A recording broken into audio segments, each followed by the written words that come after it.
And we have said in 3 months, you see us culminating to Limuru 3. There are people who will fall in, others will not agree. But it is we have faith that we shall convince others, because this is a journey that we must work together. And lastly, so that these issues on whether people can come together or not, and they can work together, I want to give you a living example. We have the Pastoralist Forum. Pastoralist Forum is made up of all representatives from pastoralist communities. They are elected from different parties: ODM, Jubilee, Na Kenya, Ford Kenya. But whenever they are elected to parliament, they agree to work together. And even that forum is recognized by the government. What we are saying is that we are coming up with a forum, and we are not ashamed of that, a Mount Kenya forum, political party forum, that will speak issues Mount Kenya. At the same time, we are here in our capacity as national leaders, in our capacity as leaders of our communities, in our capacity as leaders of our political parties. Yes, just before you leave, to be very clear, if anybody wants to engage the Mount Kenya region, you're saying they will have to engage you as different political parties, and not to tell you to hold one political party. And question number 2, does it mean that now you're seeking the unity of Mount Kenya? You first of all vacate any other thing that has been said before, including support for any candidate, before you first of all come together? My friend, we can chew the gum and scale the stairs. We can at the same time continue with our forum as Mount Kenya region and engage other leaders. In fact, you are giving me questions. You are giving me a question and an answer. You have those things going together. Moses. Is that okay? Have I clarified? No, you have not. You know the issue, the press. Is that meant for them to? You know what you want, eh? You want to make your own headlines, not what we are telling you. We have not come here to discuss William Ruto, Raila Odinga, Uhuru Kenyatta. We have an agenda. Now you want to divert us from our agenda to what you want to hear. Our agenda is very clear.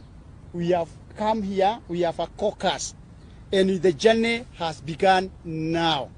So the issues of William Ruto, Raila Odinga, Musalia Mudavadi, not arising from this forum. At the time when the deputy president has gone on live television and said that he is not ready to work with a coalition.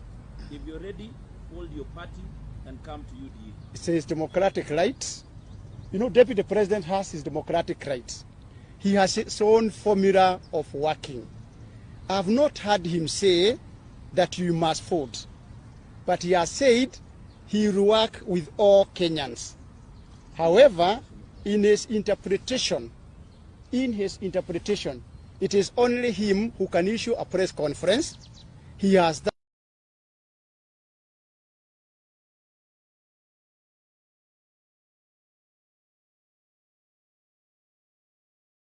that capacity to call. Hold your horses.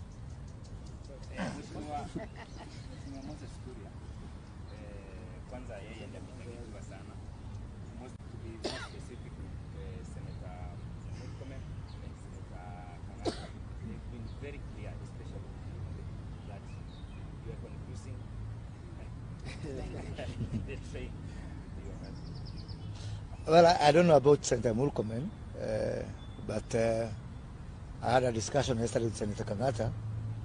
I think he's going to call a press conference to clarify that himself, that he was largely quoted out of context. But let us put a summary to all this discussion. First of all, I have profound respect for the fact that since 2006, the Honorable Martha Karua has maintained Na Kenya as a going concern, as a party. We are talking about 16 years.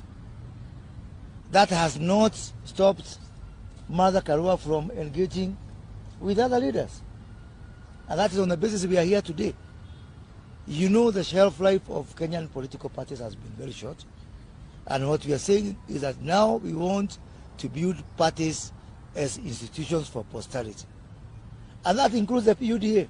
I believe that is the mission of UDA, is to create parties that can be able to outlive us as leaders. And you know, some people have got a history of killing parties. Every party they touch dies. So we want to make a difference by ensuring that our parties survive for future generations. As to whether we are going to work with certain leaders, this is a discussion that is neither here nor there. What we are saying, our primary mission here is to look at the interest of our region first of all, because every leader comes from a particular region. And you are taking me where I didn't want us to go. But if you are thinking about that direction, let me take you to Mombasa, which I didn't want really to take you there.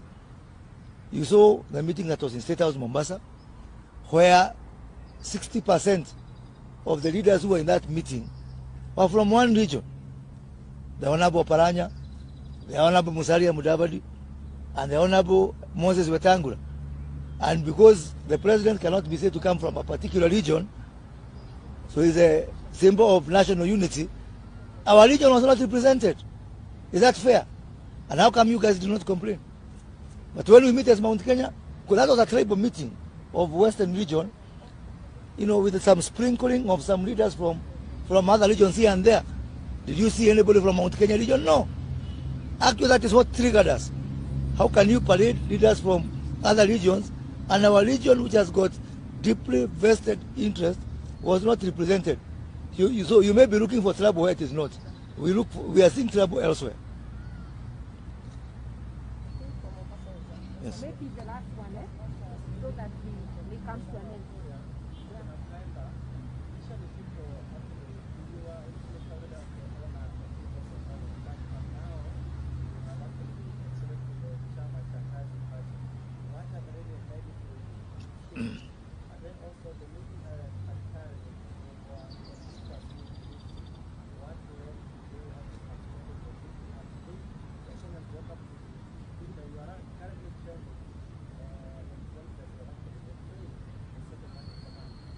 I'll answer those questions, Kaemba. It's very simple. It's true, I've been associated with the People's Empowerment Party. I took the party to by-elections in Gaturi Ward in Muranga in December. We won. I took the party to the Juja parliamentary by-elections in May. We won. Along the way, we had differences of opinion and approach with the founders of the party. And I'm not one of those people who have to stick somewhere and start fighting so there is to and fro. No, you move on. This is life. Life is dynamic, my friend. So I'm sure you are not also on your first job, are you? So that is life. So it happens, you know, that you move on. And so therefore now I'm firmly behind Chama cha Kazi. No, I am sure that they can make their own decision at the right time, but we welcome all members, including them, to be associated with their party. So that's a decision they can, for which I was not invited, because clearly I'm a member of, or I'm affiliated with Chama cha Kazi. When that opportunity comes that we have a cross-party meeting of UDA, Na Kenya, Chama cha Kazi, TSP, ODM, whoever it is, then we are going to engage from that basis. There's no contradiction whatsoever. And it's not the only meeting I, as party leader, was not invited. I was not invited in Mombasa, for example. There's nothing strange about it. There's only... And for the hashtag that was going on today, clearly you can see the work of some cheap work of some agents whom we know. And I want to absolve the United Democratic Alliance. They have nothing to do with the hashtag. And who is manufacturing that hashtag? Your guess is as good as mine. So shall we allow this last one? Yes. No, but there's one clarification, Yeah. because it must be very clear. The clarification is that this caucus invites all like-minded leaders, political parties from Mount Kenya region.